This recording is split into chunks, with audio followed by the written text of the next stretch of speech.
Hello everybody, how are you? I am Noresh and your teacher here and will be teaching you a different question and their answers. So I welcome you on classtheta.com where we'll be discussing questions. So let's get on the questions. So our today question is rewrite the Excel formula E6H5 after it has been moved as specified below.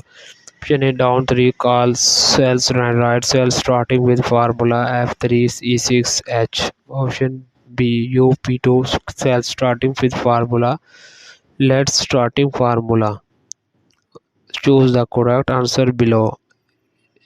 A formula is given to below. So the correct answer of the question is after being removed as specified A down 3 cell and right 2 cells starting formula.